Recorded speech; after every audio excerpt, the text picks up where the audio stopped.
namang patayin si dating US President Donald Trump. Sinubukan umano siyang barilin ng suspect na napag-alamang supporter ng giyera sa Ukraine. Narito ang Frontline News Abroad. Kinordona ng paligid ng golf course na ito na pag-aari ni US Presidential Candidate Donald Trump sa Florida sa Amerika. Yan na nga. Bantay sarado ng mga pulis ang lugar. Kasunod yan ang ikalawang tangkang pagpatay kay Trump. Nakaligtas naman ang dating Pangulo. Base sa investigasyon ng... Pero magaling ano? Magaling eh. Laging nakakaligtas si Trump. Di ba no? O kaya nga, Mr. President, paalala po, wag ko kayo masyadong kumpiyansa ha. Kasi alam nyo naman yung kalaban natin. Ibang klase, di ba? Oh. Beverly, di ba no? Ibang klase yung mga kalaban natin. Mga halang ang bitukan yung mga yan. Biruin mo, Mr. President, sa tindi ng mga inis nila sa'yo, sa tindi ng mga kadisperaduhan nila, baka mamaya maisipan nila yan eh. Paano na si Pangulong Bongbong Marcos? Di ba? The Matrix, iniilaga ng bala. Siyempre, ganun talaga si Trump eh. Nag-aalam Matrix. Oo, mag-ingat lagi, PBBM. Hindi ho. Samahan po natin ng mataimtimang dasal. Di ba? Samahan po natin ng mataimtimang dasal si Pangulong Bongbong Marcos nang sa ganun, ilayo sa tiyak na kapahamakan. Diba? Pak, walang identity yung namatay daw. Siya, unang attempt. Pinoy tayo.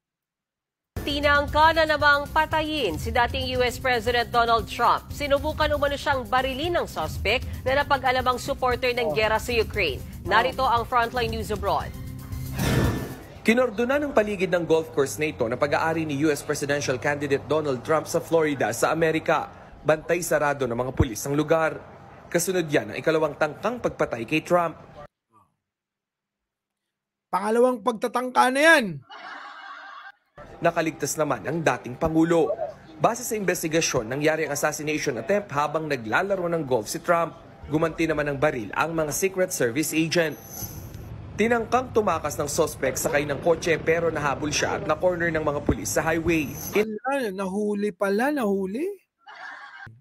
Nakinilalang si Ryan Wesley Ruth na pag-alaman na pinangunahan ni Ruth ang pro-Ukraine protest sa Kyiv, Ukraine noong 2022. Na-recover ng mga pulis ang baril at bag na naiwan ng suspect sa pagtakas. Hindi pa tukoy kung anong motibo ng suspect sa tangkang pamamaslang. Yun o! Grabe no! Muntik na! Eto na nga! Ng suspect sa tangkang pamamaslang.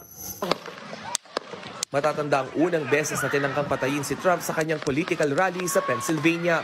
Sa post si Trump sa Truth Social, nagpasalamat siya sa mga nagpahayag ng pagmamalasakit. Pinasalamatan din niya ang mga otoridad sa pagprotekta sa kanyang buhay. Sa post naman...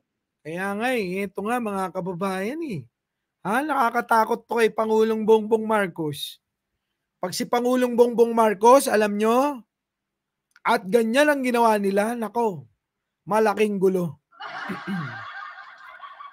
Ganito yan mga kababayan. Malaking gulo yan. Siyempre mangunguna na naman dyan yung pabida-bida. Tapos pag hindi pinapasok, tatawagan ako niyan. Sasabihin, wag mo kong pabayaan ha. Di ba? Huwag mo akong pabayaan. Ito naman si Biden. Nag-post pa. Incumbent US President Joe Biden, ikinatuwa niyang ligtas si Trump. Nagsasagawa na raw ng investigasyon sa nangyaring pamamaril. Dagdag ni Biden, walang lugar sa kanilang bansa ang anumang karahasan na may kinalaman sa politika. Kinondena rin ng kalaban ni Trump sa pagkapangulo na si Vice President Kamala Harris ang tangkang pagpatay. Sila na. Talagang magpapatayan sila. Nawagan din siya sa kanilang mga kababayan na tiyaking hindi magdudulot ng mas malalang karahasan ang naturang insidente.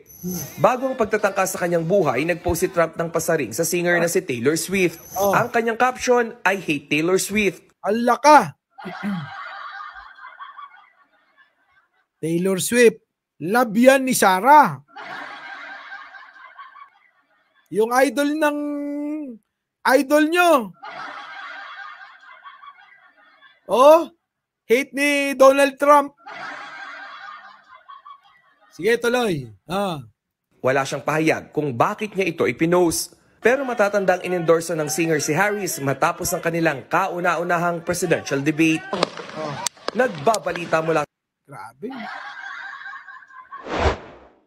Our beloved Boss Mike Severa.